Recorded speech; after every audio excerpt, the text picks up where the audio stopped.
Case FIR book చేయడం జరుగుతుంది. FIR book ఆ ఛాన్స్ ద్వారా ఏంటంటే వన్ టైం సెటిల్మెంట్ ఎంత ఉన్నాయి ఎంత కట్టిండు అని చూసేసి దాన్ని వన్ టైం సెటిల్ కింద మీకు ఒక వచ్చిన ఇప్పుడు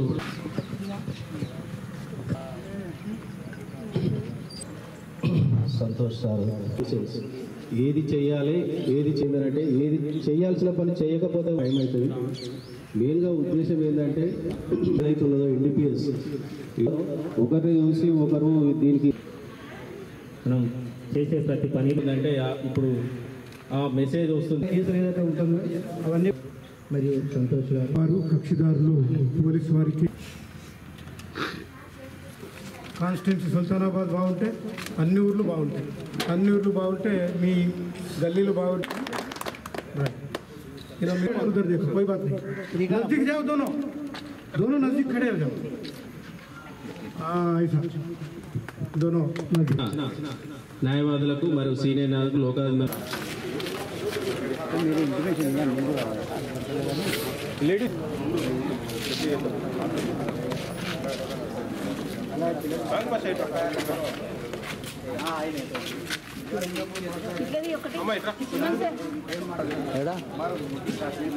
మీకు అవునా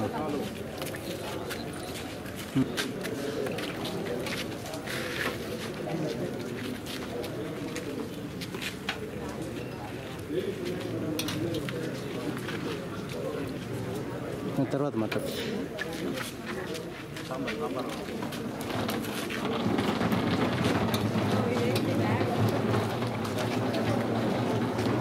తెలివైన వాడే కాంప్రమైజ్ చేసుకుంటారు. పెద్ద పెద్ద బెండలు చేసుకొని సంవత్సరాలు సుప్రీంకోర్టు వరకు కొట్టుకొని చచ్చిపోయి చేసేది లేదు. ఎక్కడైనా వచ్చేది అదే. నువ్వు మొక్కై ఉన్నప్పుడు దాన్ని కట్ చేసుకుంటే కట్ అవుతుంది తప్ప మానవి పెరిగినప్పుడు కట్టలుగా బండిలుగా అయినప్పుడు దాన్ని మనం ఏం చేయలేము. మన శక్తి, మన డబ్బు, మన మనశ్శాంతి కోల్పోయి కోర్టుల చుట్టూ పోలీస్ స్టేషన్ల చుట్టూ తిరగడం తప్ప మనం చేసేది ఏమీ లేదు. భూముల వల్ల ఆస్తుల వల్లనే మొత్తం కేసు. నాకు తెలిసి నేనేమనుకుంటానంటే, నా పర్సనల్ ఒపీనియన్, ఈ భూములు ఇండియాలో ఉన్నాయని జాతీయం చేశాను. గవర్నమెంట్ అన్నీ నువ్వు చేసుకున్న రోజులు చేసుకో, దానికి భూమికి సంబంధించిన ఏమైనా కేసు ఉంటే గవర్నమెంటే చేస్తుంది. నేను పట్టేదారు కాదు, నువ్వు కాదు. ఈ గట్టుతోని కొట్టుకోవాల్సిన అవసరం లేదు. ఈ పంటలో పోయి ఒకడిపోయి గడ్డి మందు కొట్టాల్సిన అవసరం లేదు. ఒకరికి నష్టం చేయాల్సిన అవసరం లేదు. అదేదో నార్త్ కొరియాలో భూములు అన్నీ జాతీయమే. నువ్వు ఎన్ని రోజులు చేసుకుంటావో చేసుకున్న రోజులు. పట్టా మాత్రం గవర్నమెంట్ పేర్లు ఉంటుంది. నీ భూమి చెరువు కట్టలో పోయినా పక్కోడు కబ్జా చేసినా గవర్నమెంట్కే రాస్తే గవర్నమెంటే వచ్చి చేసుకుంటుంది. నీ గట్టుపోతే పక్కోని గట్టు మీద పోవడం, వాంతను గొడవ పెట్టుకోవడం, సివిల్ కేసు పెట్టడం, తెల్లారిపోయి వాడిని కొట్టడం, గడ్డి మందు కొట్టడం, క్రిమినల్ కేసు, వాడి పంట నష్టం. ఎవరికి నష్టం అవుతున్నది? అందుకోసమే తెలివైన వాడు ఎప్పుడు కానీ కాంప్రమైజ్ చేసుకుంటాడు. కుట్రకు కుతంత్రాలకు పోడు. ఇప్పుడు ఏమవుతుంది, కోర్టులో నాది భూమి మీకు ఇద్దరికి తెలుసు. కొట్టుకునే వాళ్ళకి ఇద్దరికి తెలుసు ఎవరికి నిజమైన భూమి ఎక్కడి వరకు ఉందో, ఎవరు కబ్జా చేస్తున్నారో ఇద్దరికీ తెలుసు. మరి సంవత్సరాలు కొట్టుకొని సాధించేది ఉన్నది వంశపారంపర్యం పగ తప్ప. నువ్వు బ్రతికున్న రోజులు నీకు అపోజిటోనికి పగ ఉంది. నువ్వు బతికున్న రోజులు ఆ పగ తీరలే. నువ్వు చచ్చిపోయినావు, ఆ పగ నీ కొడుకు పంచేసినావు, ఆస్తి పంచినట్టు. నీ కొడుకు వాళ్ళ కొడుకు మళ్ళీ మనం వంశపారంపర్యం పంచడం ఆస్తి ఏమన్నా. అదే ఉన్నప్పుడు ఇద్దరు కలిసి మాట్లాడుకుంటే స్వతహాగా భుజాల మీద చేసుకుని చేతులు కలుపుకొని పోవచ్చు. ఇద్దరు చేనుకొని ఒకరు సర్ది చేస్తే ఇద్దరు పంచుకొని తినచ్చు. కానీ మనం ఎందుకు చేస్తున్నాం? చల్ చూద్దాం, వాడా నేనా, ఏమొస్తుంది? రాత్రి అంతా ప్రశాంతంగా తిని పడుకోలేవు, ప్రశాంతంగా కడుపు నిండా తినలేవు, నిద్రపోలేవు. ఈ లోక్ అదాలతే అవసరం లేదు. మీరు ఎప్పుడన్నా వచ్చి రాజకీయ మీకు భోజనాలు పెడుతున్నాం గౌరవ జిల్లా జడ్జి గారి ఆదేశానుసారం. కాబట్టి మీరు ఎంత కావాలో అంత తినండి. ఎందుకంటే ఒక సామెత అంటే, పాత రోజులే బాగున్నాయి. ఆ రోజులలో ఇఫ్తార్లో అన్నం పెట్టేవారు, మిగిలింది పోయి ఇంట్లో తినేవాళ్ళం. ఇప్పుడు అన్నం మిగిలితే సిగ్గితే అక్కడనే వదిలేసి వస్తున్నామని ఒక సామెత. అంటే తినలేనంత అన్నం పెట్టుకుంటున్నాం, అక్కడనే వదిలేసి వస్తున్నాం అన్నట్టు. ఎంత కావాలో అంతే తినండి. ఈపీటీ కేసులు, డ్రంక్ అండ్ డ్రైవ్ కేసులు. వాళ్ళు మా దగ్గరికి వచ్చినప్పుడు మేము వేసేటువంటి ఫైన్కు కొంత బాధపడుతున్నారు. కానీ వాళ్ళు చేసినటువంటి తప్పు శిక్ష తప్పదు. పెరిగి పెద్ద అయినాక తల్లిదండ్రులని నేను చూడపో, నేను అమెరికాలో ఉంటా, దుబాయ్లో ఉంటా, నేను మా అవ్వకు అన్నమే పెట్టపో అంటే కూడా నేరమే. 125 CRPS కింద 2 నేరాలు. మరి చట్టం ఎక్కడ నుండి వచ్చిందంటే ఎక్కడ నుండి రాలేదు. ఈ చట్టం అనేది మన ఆచారాలు, వ్యవహారాలు, మన యొక్క పద్ధతులు, వీటి నుండే చట్టాలు పుట్టుకొచ్చు.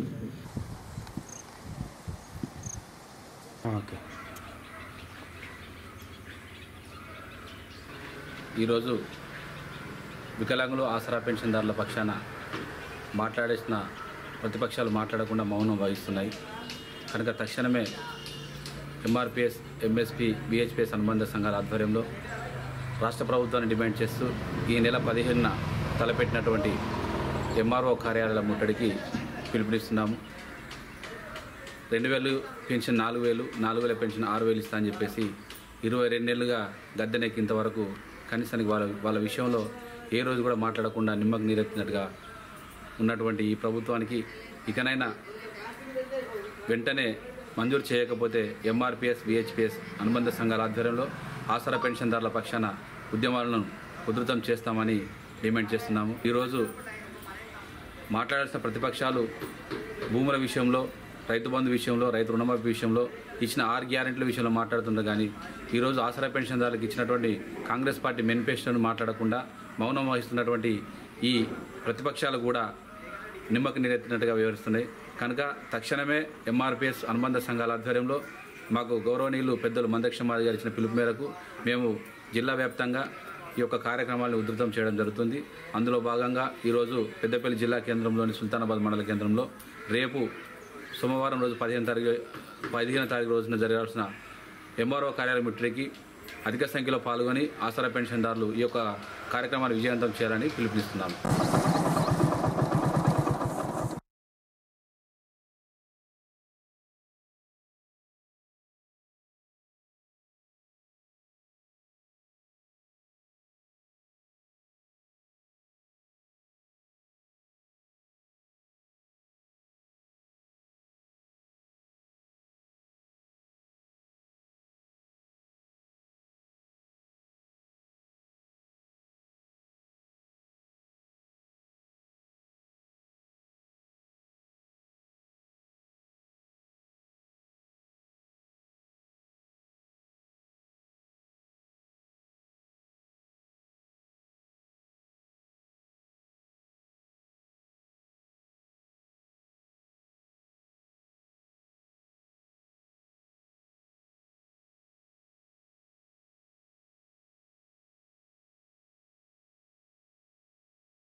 కనగర్తి గ్రామం లోపల తాళపల్లి పోచవ్వ 110 సంవత్సరాలు పుట్టినరోజు జరుపుకుంటూ 11వ సంవత్సరంలో అడుగుపెట్టడం జరిగింది. ఆమె ఊటూరులో పుట్టి కనగర్తికి కోడలుగా వచ్చి 5 మగపిల్లలు 5 ఆడపిల్లలను 10 మంది సంతానము. తాళపల్లి వంశంలో 111 సంవత్సరాలు బతికినటువంటి వాళ్ళు ఎవరూ లేరు. ఆమె మాకు మా వంశానికే శబరిలాగా తాళపల్లి వంశానికి వన్య తెచ్చినటువంటి తల్లి. 42 మంది మనమలు, మనవరాన్లు, కొడుకులు, కోడన్లు. ఆమెను ఆదర్శంగా తాళపల్లి వాళ్ళు కోడన్లందరూ కలిసి కూడా అత్తను ఆదర్శంగా తీసుకుంటూ ఆమెకున్న అలవాట్లను, ఏమి తిండి తినేది, ఎంత ఆరోగ్యంగా ఉన్నది అని చెప్పని ఆమెకున్న మంచి అలవాట్లు కూడా కోడన్లు, మనమలు, మనవరాన్లు తీసుకుంటూ మేము ఆమెను మాకు విలవేల్పులాగా తాళపల్లి వంశానికి ఆమెను ఆదర్శంగా తీసుకుంటూ ఆమెకున్నటువంటి మంచి లక్షణాలను మేము మా కుటుంబం అంతా కలిసి కూడా తీసుకొని ముందుకు పోవాలని చెప్పని మేము కుటుంబం అంతా తాళ్ళపల్లి వాళ్ళం అందరం కలిసి కూడా ఆమెకు 100 సంవత్సరాలు వెళ్ళి 111 సంవత్సరం పుట్టినరోజు వేడుకలు చేయడం జరిగింది.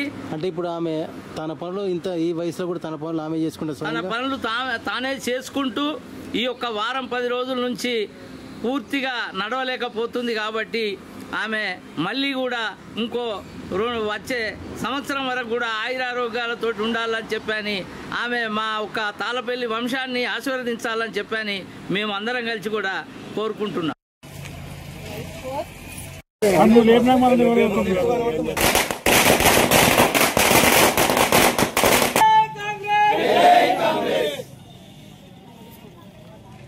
రేవంత్ రెడ్డి నాయకత్వం, రేవంత్ రెడ్డి నాయకత్వం, విజయ్ బాబు నాయకత్వం.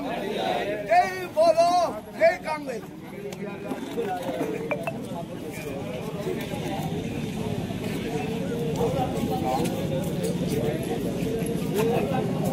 విజయనగర్ నాయకత్వం, విజయనగర్ నాయకత్వం, కాంగ్రెస్. రేవంత్ రెడ్డి గారి నాయకత్వం, రేవంత్ రెడ్డి గారి నాయకత్వం. ఇట్లా ఎత్తిపోయారు. జై కాంగ్రెస్, జై కాంగ్రెస్, జై కాంగ్రెస్.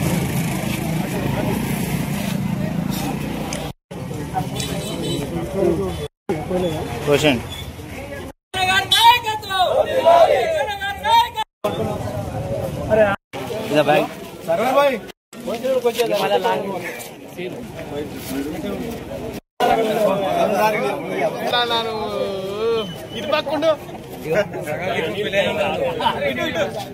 ఓదెల మండల కేంద్రంలో సెంట్రల్ బ్యాంక్ కావాలి, ఎస్బీఐ కావాలని చెప్పి చాలా సంవత్సరాలుగా ఎదురు చూసినాం.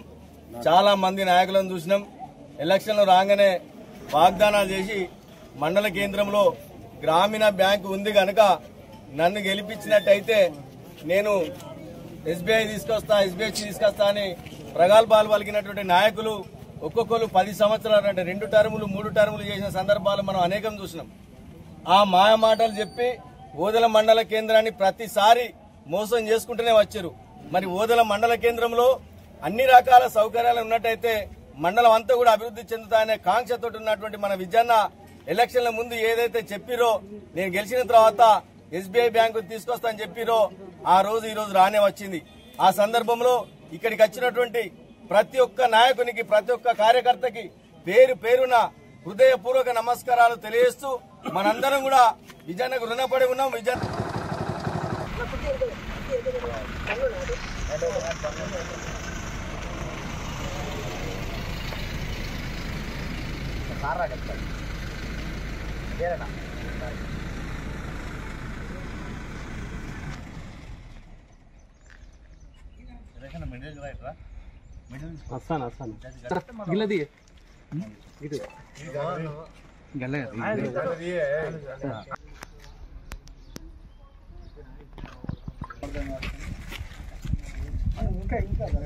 ఇంకా దగ్గర అది దగ్గర ఒకసారి ఫోటోగ్రాఫర్ల గురించి ఫోటోగ్రాఫర్స్ ఎక్స్పో అనేది హైదరాబాద్లో నార్సింగ్లో గలదు. దాంట్లో ఈ ఫోటోగ్రాఫర్కి సంబంధించి ఎవరైతే ప్రొఫెషనల్స్ ఉన్నారో వాళ్ళకి కొత్త కొత్త టెక్నాలజీని ఇంట్రడ్యూస్ ఎలా వాడాలి, కొత్త కొత్త టెక్నాలజీ అక్కడ ఎక్స్పోలో ప్రజెంట్ చేస్తున్నారు. దీన్ని ఫోటోగ్రాఫర్స్ అందరూ మన డిస్టిక్లో ఉన్న ఫోటోగ్రాఫర్స్ అందరూ యూజ్ చేసుకొని దాంట్లో ఇంకా కొత్త మెలకువలు నేర్చుకొని ప్రజలకు ఇంకా మంచి చేరు కావాలని కోరుకుంటున్నా. అందరూ కూడా ఈ ఎక్స్పోని, హైదరాబాద్ జరిగే ఎక్స్పోని అందరూ కూడా సద్వినియోగం చేసుకోవాలని కోరుకుంటున్నాను.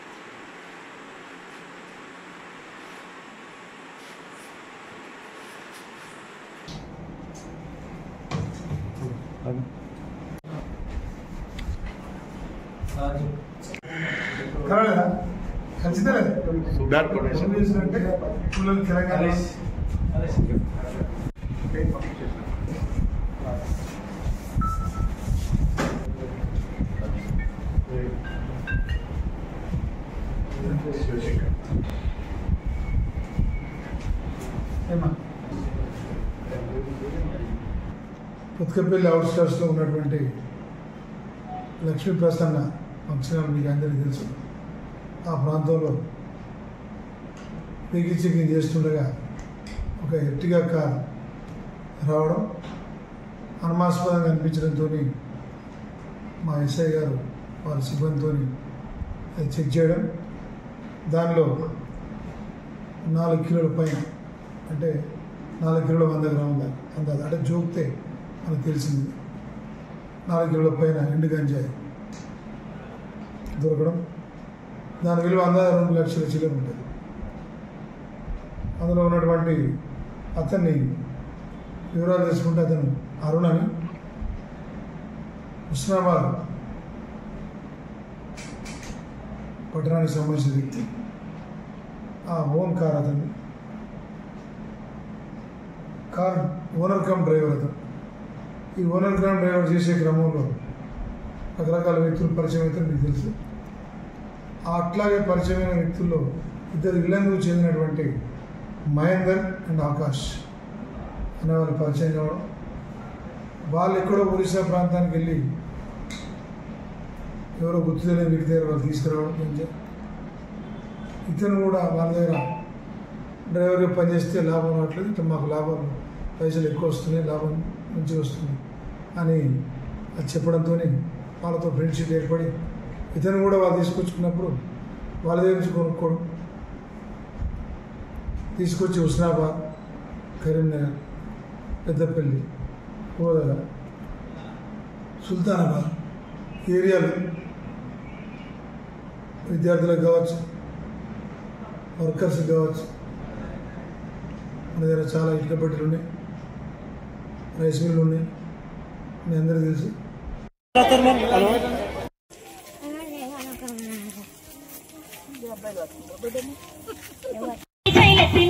కాపాడమంటూ గౌరమ్మని అడిగింది.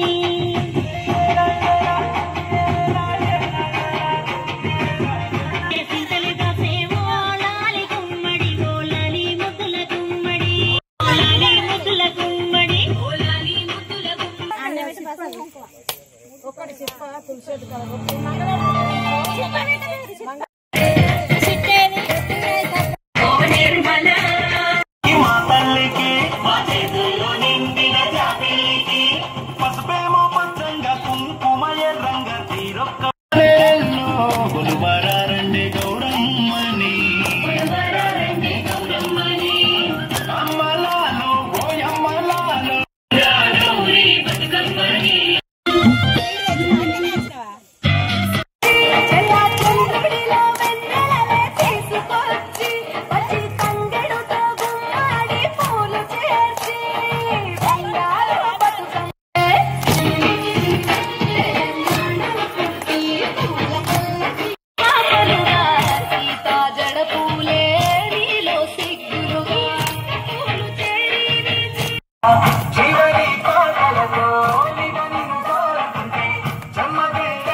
రోజులు పండుగ చేసుకుంటాను.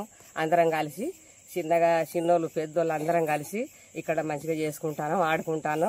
కౌరే గ్రామంలో ఇప్పటి నుంచి ఇది 9 రోజులు, అది 10 రోజులు మేము గౌరవంగా అందరం కలిసి మంచిగా చిన్నలు పెద్దలు పిల్లలు కలిసి ఆడుకుంటాను. ఆరోగ్యంగా ఉండాలి, అందరూ చల్లగా ఉంచాలి. తల్లి ఆటలు పాటలు బొడ్డమ్మ అంటే గౌరవం ఎక్కువ మాకు. మా ఆడ మహిళలు అందరం బొడ్డమ్మ తల్లిని వేసుకున్నాం, ఆడుకుంటున్నాం. ఆటలు పాటలు అంటే బాగా ఇష్టం. బొడ్డమ్మ తల్లి మంచిగా పంట పొలము పాడికుండలు సంతానాన అన్ని మంచిగా చల్లగా చూడాలని Bodda. Once again on the stage, please take your seats, sir. Right. So actually ga sir vallu chala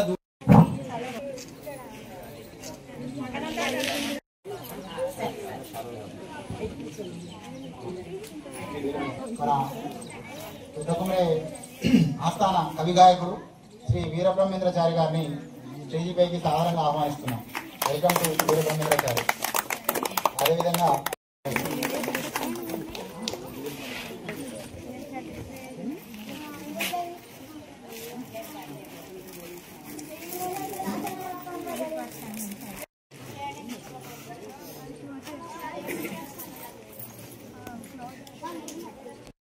MRC పక్షాన ఎంఈఓ గారు. And I request HM and do the best in the days to come. Navali.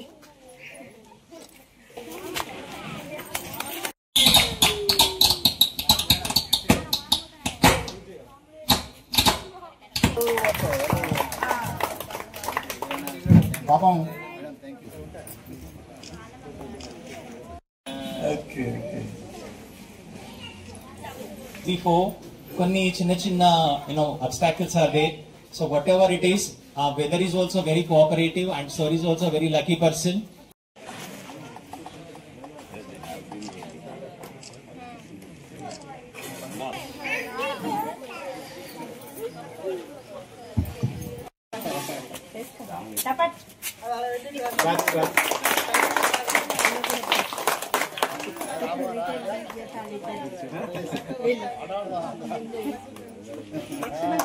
ఖచ్చితంగా సమాజంలో ప్రథమంగా చూడాల్సింది ఉపాధ్యాయులనే. వాళ్ళని గౌరవించాలి.